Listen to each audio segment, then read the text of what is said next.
Ged amma mane olma, yaxşı?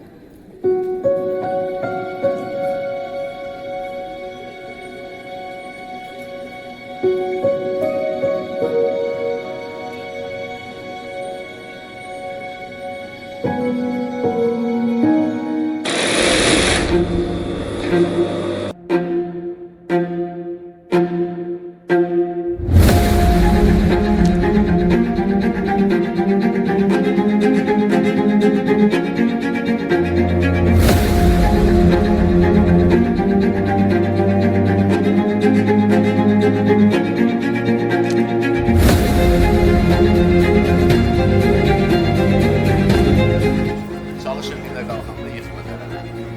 Valla da portreti aparırsan, ayağını alır. Əllərə baxma, asfaltına başla. 3 aydır qaladan almışam. Gətirib 5 top satmamışam. Heç kəs malın üzünə baxmır. Elə bir ölətdən qırılanların soğuqasıdır. Heç kəs yağlığına gəlmir.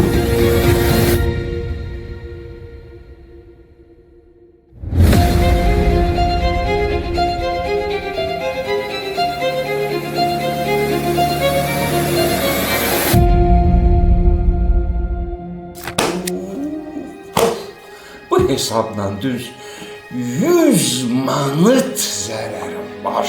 Bu dərd məni şəksiz öldürəcək. Pərverdigara, bu necə əsirdir, bu necə zəmanədir. Nə at çapmağın qiyməti var, nə tüfəng atmağın hörməti var. Axşamdan sabaha dək, sabahdan axşama dək gərək arvad kimi dustaq alaçığın içində oturasan. Bu kişi, dövlət dəxi hardan olsun, pul hardan olsun. Bax, keçən dövrlər, keçən zamanlar. Hər həftədə, hər ayda bir karvan çapmaq olurdu, bir ordu dağıtmaq olurdu. İndi nə karvan çapmaq olur, nə ordu dağıtmaq. Nə Qızılbaş döyüşü var, nə Osmanlı döyüşü. Mənə nə Frençdir, ya Rusçudur, sözümü de. Deyirlər, Naçalnikin arvadı da ərindən xəbərsiz gedib Frençdə alıb geyinir. Cəhənnəmə gelsin, dora gelsin. Bilmirəm, bu çıt sözü bunun başına hardan düşübdü. Heydər, ağlın çaşıb, nə danışırsan? Sonam, qərəz sözüm budur ki, mən bir yol qaçaq mala gedib, finək malı gətirib, sövdəgərlərə versəm, 2 toyun xərci çıxarayım. Bərəkallah. Hekayətin mərdi xəsis Hacı Qara və mən burada Heydər bəy obrazındayam. Artıq təxminən 100-cü dəfədir ki, bu obrazı oynayıram. Mənim üçün ən doğma, ən əziz obrazlardan biridir. Yəsi bir şərtlə verir ki, gərək məndən şərik ola. Özdə xəssisin biridir, varlı sövdəgər tacir, Hacı Qara, bəlkə eşitmiş olarsın.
Deyil ha.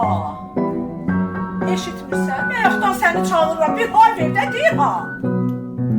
Yaxşı, yavaş-yavaş obrazıma girirəm, yaxşı. Adam bir bazara gedəndə qonşusuna deməz. Bax, mən buradan bura, mətbəxə gedəndə də buna deyirəm. Görürsən? Eybi yoxdur, harada olsa indi görərsən. İyi hacam. Bütün gün xatırda gedir, ay sən indi ay.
Ümumiyyətlə, teatr çox qəribə yerdir.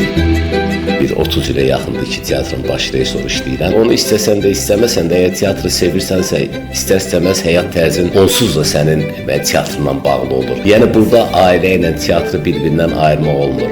Elə evdə, ailədə olanda da görürsən ki, teatr haqqında düşünürsən.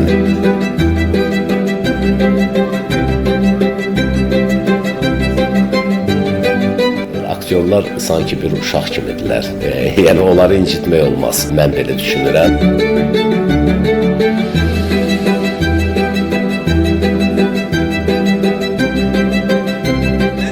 Ki, bu yəni elə belə deyil, bu ideyanı verən insanlar var. Elə bu cəmiyyətdə bəyəqları qarşılığında çıxış edən Telman müəllim, yəni bu ideya ondan gəlib. 2011-ci ildə Amerikadan bizə sorğu gəldi. Orada Azərbaycan diasporası bir teatr, Azərbaycan teatrı yaratmaq istəyirdi və məni dəvət elədilər. 2 ay yarım mən Amerikada, 2011-ci ildə. Amerikada, yəni oradakı Azərbaycanlarla bir tamaşa qurduq. Mirzəftər Axundzadənin Lisyoşordan Dərviş Məstəri Şah tamaşasını qurduq və onun premyerası nədir və onun anda Amerikada ilk Azərbaycan teatrının əsası qoyuldu.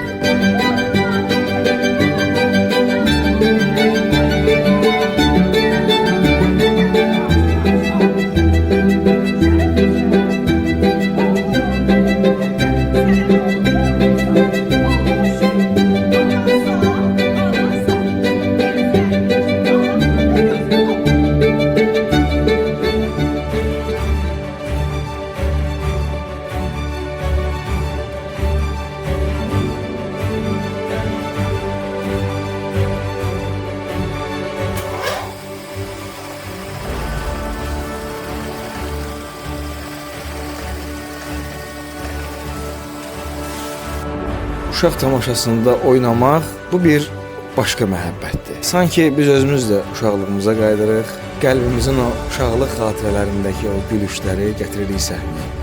Nasıl olmalıdır ki, tam düşüşünü Hə, rəqsləri bilirsiniz. Sonra mən gəlirəm. Keçinə bilirsən, biraz tez çıxır. Normaldir, keçinə normalsa elə götürürəm. Bəli. Normal falan davam edir. Bu tamaşa uşaq tamaşası olaraq mənim oynadığım böyük teatr səhnəsində ilk tamaşalardan biridir. Mən də başa düşürük ki, universitet səhnəsindən teatr səhnəsi eyni deyil.